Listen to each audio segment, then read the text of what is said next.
The greatest investors have taught me not only to invest better, but to think better and possibly even to live better. They taught me that it's all about simplicity, subtraction. The more I started thinking about simplicity, the more I realized that it's a huge advantage to have a few simple, robust, deeply held beliefs, a simple set of guiding principles. 돈의 공식이라는 책의 저자이기도 한 윌리엄 그린은 20년 이상 동안 세계 최고의 투자가 40인을 독점 인터뷰했던 미국의 최고 저널리스트 중 한 명인데요. 워렌 버핏, 찰리 먼거 등과 같은 세계 최고의 투자가들을 인터뷰하면서 그들에게 공통적으로 들을 수 있었던 것은 단순하게 생각하기 이것이었습니다. 그리고 그 단순함을 바탕으로 나만의 원칙을 세우고 그 원칙을 철저하게 따라야 한다고 했는데요. 저는 코인 시장에서도 이 원칙을 지킨다면 오랫동안 살아남으면서 수익을 차곡차곡 쌓을 수 있다고 생각합니다.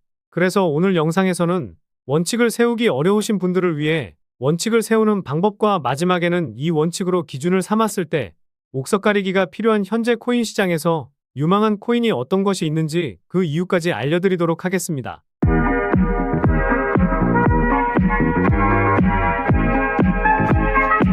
안녕하세요. 보라아빠입니다.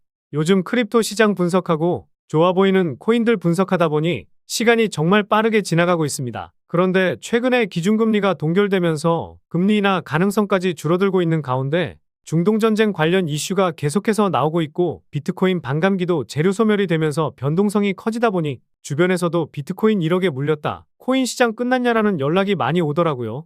저는 비트코인이 2억을 가거나 3억을 가는 등 큰 흐름은 아직도 좋다라고 생각이 들긴 하지만 1억을 다시 한번 넘어서고 신고가를 달성하더라도 변동성을 한번 크게 줄 수 있으니 이 부분은 유념하시면서 매매하시면 좋을 것 같습니다. 그런데 최근에 구독자도 많이 늘고 있고 시청자분들의 관심이 늘어나고 있어 영상 제작하는데 힘이 많이 됩니다. 영상 시청 전 구독과 좋아요 한 번씩 눌러주시면 감사하겠고요. 구독은 안 누르시더라도 좋아요는 꼭 한 번씩 눌러주시면 감사하겠습니다. 그리고 업비트나 빗썸과 같은 원화 거래소에 상장되어 있지 않지만 곧 상장 예정인 코인이라는 등 해외 거래소에도 상장되지 않은 비상장 코인을 판매하는 등 이런 행위는 하지 않고 있습니다. 거래소에 상장되어 있는 코인만 안내해드리고 있으니 이 점 참고해 주시기 바라겠습니다. 우선 주식 투자든 코인 투자든 투자하는 데 있어서 원칙을 삼는 것은 정말 중요하다고 생각하는데요. 저도 많은 저서들을 읽어보았었지만 결국 중요한 것은 나만의 원칙을 세우는 겁니다.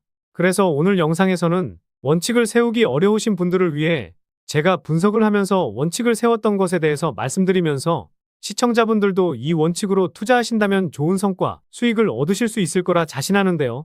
물론 투자하는 데 있어 100%는 없지만 그래도 단 1% 확률이라도 높인다면 그것만큼 중요한 것은 없다고 생각합니다.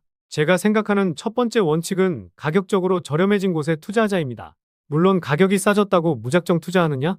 이건 또 아니긴 하죠. 추가적인 설명을 들으면 이해하실 수 있을 테니 영상 집중해 주시기 바라겠습니다. 최근에 제가 올려드렸던 RWA 테마나 웹3 테마 등등 여러 코인들을 분석할 때에도 가격적으로 많이 저렴해진 코인을 말씀드리죠. 코인 시장이 좋고 핫한 테마의 코인을 매수한다면 단기적으로 10%에서 20% 수익은 낼 수 있지만 이 수익 내자고 투자하시는 것은 아닐 테니 말이죠. 그런데 시장이 한번 무너져 내리면 이런 테마 종목들은 올랐던 만큼 다 빼버리는 습성이 있습니다. 예를 들어 100원이었던 코인이 300원까지 갔는데 더 가겠지 하고 매수했다가 낭패를 본 경우가 많으셨을 겁니다. 많이들 공감하시겠지만 이럴 때에는 내가 산 가격까지 올라오려면 최소 3개월에서 6개월이 걸리고 나니 오히려 상대적으로 저렴한 코인에 투자하자는 원칙을 세우신다면 조금 더 괜찮은 수익을 쌓으실 수 있으실 겁니다. 첫 번째 원칙을 들으셨을 때 이런 생각이 드실 수도 있습니다. 많이 못 오른 코인은 어차피 오를 가능성도 없으니 못 올랐겠지. 못 오른 데는 다 이유가 있고 어차피 코인 시장은 차트가 답이니까 그냥 올라가는 코인 따라가자. 이런 생각들 하고 계실 텐데요. 그래서 바로 두 번째, 세 번째 원칙을 말씀드려 보도록 하겠습니다. 제가 생각하는 두 번째 원칙은 벤처 캐피털에 투자를 받았거나 파트너십을 많이 맺고 있는 코인에 투자하자입니다. 이 내용도 제가 코인 분석 영상 올려드릴 때 항상 분석해드리는 내용 중 하나죠. 네이버에 나와 있듯이 벤처 캐피털은 경쟁력 있는 벤처 기업을 발굴해 투자하는 기업인데요. 주식 시장에서는 자금을 조달받아서 사업을 하고 새로운 사업으로 회사 규모를 키워나가는 경우가 많습니다. 크립토 시장에서는 경쟁력 있는 코인에 투자한다고 볼 수 있겠죠. 예를 들어 A라는 코인의 블록체인 기술을 활용해 요즘 핫한 실물 자산화에 적용한다든지 B라는 코인의 블록체인 기술을 활용해 거래소의 보안성을 높일 수도 있습니다. 그래서 해당 코인들의 로드맵이나 기술을 면밀히 분석해서 화면에 보시듯이 많은 벤처 캐피털이 코인에 수많은 돈을 투자하는 것인데요. 적게는 12만 달러에서부터 많게는 24억 달러, 이렇게 엄청나게 차이가 나는데 OKX 벤처스부터 시작해서 제가 지난 영상에서 설명드렸던 DWF 랩스, 바이낸스 랩스 등등 수많은 벤처 캐피털이 있습니다. 그런데 여기서 시청자분들께 질문 하나만 해보도록 하겠습니다. 이런 벤처 캐피털들이 경쟁력 있는 코인에 많은 돈을 투자하는 이유가 무엇일까요? 이런 기업들이 자선단체라면 차라리 기부를 하면 되겠죠. 벤처 캐피털은 투자를 통해 수익을 내기 위해 만들어진 회사입니다. 우리 시청자분들도 100만 원 투자하면 그래도 10만 원이라도 더 수익 내려고 하지 단 1원이라도 잃기 싫어하시잖아요. 그래서 수많은 분석을 통해 성장성이 있고 경쟁력 있는 코인을 구별해서 막대한 자금을 투입한다는 것이죠. 결국 이런 벤처 캐피털이 투자하는 코인들의 경우 급등을 넘어 폭등하는 경우가 빈번하게 나오는 이유가 괜히 있는 것이 아닙니다. 한 예로 DWF 랩스가 4천만 달러 투자한 패치아이 코인은요. 작년 5월에 우리 돈으로 500억이 넘는 자금을 투자했는데 바이낸스 차트로만 봐도 1600% 상승했으니 거의 7천억이 넘는 수익을 봤다는 것이고 작년 6월에 1800만 달러 투자한 콤플럭스도 바이낸스에서 400% 상승했으니 말 다 했죠. 그만큼 이런 벤처 캐피털 회사가 주는 힌트를 잘 이용하자는 것이 두 번째 원칙입니다. 마지막으로 세 번째 원칙은 트랜잭션 수치와 상위 홀더들의 물량 파악입니다. 이 내용도 제 영상을 오랫동안 보신 분들은 잘 아실 텐데요. 처음 보시는 분들을 위해 간단히 설명드리면 트랜잭션은 코인이 지갑에서 지갑으로 이동할 때 잡히는 데이터 값이라고 보시면 됩니다. 트랜잭션이 늘어나게 되는 이유는요. 코인을 매도하려고 코인을 이동시키는데요. 트랜잭션 수치가 전고점을 돌파하게 되면 그때부터 시세가 폭발하게 되는데 트랜잭션 수치가 증가한다고 해서 무작정 상승한다는 것은 아니겠지만 지금까지 제가 분석한 데이터를 보았을 때에는 100개 중에 90개 이상은 움직여왔으니 확률적으로 보았을 때 상당히 높다고 볼 수 있습니다. 그 이유를 쉽게 설명드리면요. 재단이나 마켓 메이커가 가지고 있는 코인을 매도하기 위해서는 바이낸스나 OKX 등의 거래소로 코인을 일단 이동시켜야 되는데 무작정 하나의 지갑으로 이동시키면 저같이 분석 열심히 하는 사람들에게는 금방 들통나게 됩니다. 그래서 하나의 지갑이 아니라 여러 지갑으로 코인을 분산시키게 되는데 이때 트랜잭션 수치가 증가할 수밖에 없다는 것이죠. 다시 말해서 트랜잭션 수치가 증가한다는 것은 코인을 거래소 지갑으로 이동시키고 자전거래나 통정거래를 통해 가격 펌핑을 하면서 개미 투자자들에게 고점에서 물량을 넘기고 수익으로 끝내거나 다시 아래에서 물량을 모으거나 합니다. 어떻게 보면 주식시장에서도 마찬가지일 텐데 코인 시장에서는 이 트랜잭션 수치를 확인할 수 있으니 확률적으로 상당히 높은 싸움이 될 수가 있다고 생각하는데요. 그리고 상위 홀더들의 지갑에서 물량을 많이 가지고 있다고 한다면 유통 물량이 작을 수밖에 없기 때문에 가격을 올리는데 상당히 쉬워집니다. 최근에 급등하고 있는 에테나 코인을 보면 상위 2개 지갑에서만 90% 넘게 가지고 있으니 바이낸스에서도 300% 넘는 상승을 보여줄 수 있었다고 볼 수 있습니다. 그런데 앞서 말씀드린 패치아이 코인은 이제 상위 5개의 지갑에서 가지고 있는 물량이 50%도 안 되니 개미 투자자들이 많이 들어왔다고 볼 수 있겠는데요. 추가적인 상승이 나올 수는 있다고 하더라도 급격한 상승이 나오기란 이제는 조금은 어렵지 않을까 생각합니다. 결국 시가총액이 아무리 높다고 한들, 시가총액이 아무리 낮다고 한들 유통 물량을 꽉 잡고 있는 상위 홀더들이 있다라고 한다면 가격 펌핑은 상당히 쉽다고 볼 수 있습니다. 그래서 오늘 말씀드린 원칙을 요약해드리면요. 1번, 가격적으로 저렴해진 코인에 투자하자. 2번, 벤처 캐피털에 투자를 받은 코인에 투자하자. 특히 OKX 벤처 또는 DWF 랩스 등 자본력이 상당한 벤처 캐피털이 투자한 곳이 유리. 3번, 트랜잭션 수치에 변화가 있고 상위 홀더가 유통 물량을 꽉 잡고 있는 코인에 투자하자입니다. 그리고 영상 초반부에 말씀드렸듯이 제가 말씀드린 원칙으로 기준을 삼았을 때 가장 유망한 코인 하나를 말씀드리면요. 블록체인 기반 모빌리티 생태계 코인인 이 코인인데요. 제가 이 코인을 가장 유망하게 생각하고 있는지 말씀드려 보도록 하겠습니다. 첫 번째 이유는 낮은 시가총액과 가격적인 메리트입니다. 최근 120% 상승을 보여주긴 했지만 아직도 최고점 대비해서 87% 빠져있는 상황이고 이 코인은 시가총액이 2천억 미만입니다. 주식이든 코인 투자를 할 때에는 시가총액이 낮은 코인을 투자하는 투자자들이 정말 많습니다. 두 번째 이유는 앞서 말씀드린 DWF 랩스의 투자와 최근 핫한 RWA 테마에 속해 있기 때문인데요.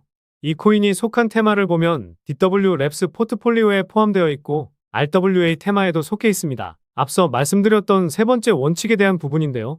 이 내용까지 생각한다면 최근에 큰 상승을 보인 온도코인이나 월드코인처럼 대장 역할을 할 수도 있지 않을까 싶기도 합니다. 지난 3월에 홈페이지를 통해 자산화 RW 모델 실증 성과를 공개하면서 자산화를 위한 핵심 구조는 모두 구축되었다고 밝혔었는데요. 본격적인 상품화 작업을 진행하고 있는 상황이고 최근 시장에서 핫한 RW 테마이기 때문에 이 내용은 정말 중요하다고 생각하고 있습니다. 세 번째 이유는 트랜스퍼 수치의 증가와 재단 지갑의 수상한 움직임입니다. 제가 항상 분석 영상을 올려드릴 때 트랜스퍼 수치값에 대해서 강조를 드리죠. 트랜스퍼 수치값을 보시면 2020년 이후 큰 움직임이 없었다가 최근 들어 2021년 고점을 한 차례 뚫어주면서 유의미한 움직임을 보이고 있는 상황입니다. 게다가 수치값이 소폭 조정은 보이고 있지만 평균치는 계속해서 늘어나고 있죠. 여기서 주목해야 할 부분은 사실 따로 있습니다. 일단 이 코인의 홀더를 보면 상위 6개 지갑에서 가지고 있는 물량이 67%인데요. 이 지갑들은 움직일 가능성이 작기 때문에 실제로는 33%의 물량으로만 가격 변동이 나오고 있다고 보시면 됩니다. 아까 시가총액이 2천억 미만이라고 말씀드렸으니 실제 유통되고 있는 물량은 600억 정도 되니 상당히 가벼운 종목이라고 생각할 수 있겠죠. 그런데 아까 트랜스퍼 수치의 평균값이 증가하고 있다고 말씀드렸죠. 그래서 그 이유를 한번 심도 있게 분석해 보았는데요. 가장 상단에 있는 이 재단 지갑, 이 지갑 주소를 눌러보면 이렇게 재단 지갑에서 어디로 코인이 이동했는지 알 수가 있습니다. 그런데 이 지갑하고만 계속해서 코인 이동을 보여주고 있더라고요. 그래서 다시 이 지갑을 눌러보니 다양한 지갑에 코인을 이동시키고 있었습니다. 최근에 코인을 보낸 지갑을 보니 다시 바이비트 핫월렛으로 코인을 옮기고 있었다는 건데요. 핫월렛과 콜드월렛은 많이들 들어보시긴 하셨을 텐데 쉽게 말해 거래를 하기 위한 온라인 지갑이라고 생각하시면 편할 것 같습니다. 즉 이 코인을 펌핑시키고 매도하기 위해 재단이 직접 움직이고 있다는 합리적인 의심을 할 수가 있는데요. 그렇지 않는다면 재단 지갑에서 거래소 지갑으로 이동시킬 일은 없을 테니 말이죠. 결국 재단이 직접 움직이고 있고 본격적인 신호탄을 쏘아 올리기 직전이기 때문에 재단 열차에 탑승해서 지금까지 경험해보지 못한 수익을 챙기실 수 있을 거라 자신하고 있습니다. 그래서 오늘 말씀드린 이유를 요약해드리면요. 1번, 낮은 시가총액과 가격적인 메리트. 2번, DWF 랩스의 투자와 최근 핫한 RWA 테마에 속해 있다는 점. 3번, 트랜스퍼 수치의 평균값 증가와 재단 지갑에서의 수상한 움직임. 이렇게 요약해 볼 수 있겠습니다. 결국 이슈, 가격, 명분, 그리고 말씀드린 세 가지 원칙에 부합되는 코인이라고 볼 수 있겠는데요. 오늘 분석 영상을 통해서 차트라든지 설명을 듣고 이 코인이 어떤 코인인지 눈치채셨을 시청자분들도 계실 수는 있을 텐데요. 그런데 이 코인을 영상에서 말씀드리면 다른 유튜버들이 코인 알아가고 자기가 분석한 것 마냥 분석 영상을 똑같이 올리더라고요. 짧게는 이틀, 길게는 3일 정도 분석하면서 우리 구독자분들이 편하지만 크게 수익 보셨으면 해서 이렇게 분석해드리고 알려드리는 건데 파렴치한 유튜버들이 제 분석을 카피해가면 저도 분석한 보람이 없어지게 되더라고요. 그래서 투자했다 하면 500에서 1000% 그 이상의 펌핑을 보여주는 DWF 랩스가 투자하고 비트코인이 1억 가는데 큰 영향을 준 블랙록이 힘을 실어주고 있는 RW 테마에 속한 이 코인으로 수익 좀 크게 챙기고 싶으신 분들은요. 영상 중앙에 보이는 번호, 이게 제 개인 번호인데요. 이 번호로 유망이라고 문자 메시지 보내주시면 바로 공개해드리도록 하겠습니다. 코인명이 무엇인지 알아도 수익을 극대화하기 위해서는 매수, 매도 타점이 상당히 중요하기 때문에 가격적인 전략까지 모두 알려드리도록 하겠습니다. 지금까지 제가 영상에서 소액으로 투자해 보실 만한 코인들 말씀드렸었는데 이번 히든 코인은 비중 좀 실어도 될 만한 코인으로 준비해 봤으니까요. 비트코인 1억 가는 동안 수익 못 내셨다면 이 코인으로 수익 좀 짭짤하게 챙기셔서 그동안의 아쉬움을 털어내 보시기 바랍니다. 그리고 저도 스팸 문자가 엄청나게 들어오고 있고 다른 영업자가 아닌지 확인하기 위해 댓글로도 핸드폰 뒤 4자리 남겨주시면 제가 빠르게 확인할 수 있으니까요. 댓글도 꼭 남겨주시기 바라겠습니다. 그럼 다음 영상에서도 좋은 분석 영상으로 찾아뵙겠습니다. 시청해주셔서 감사합니다.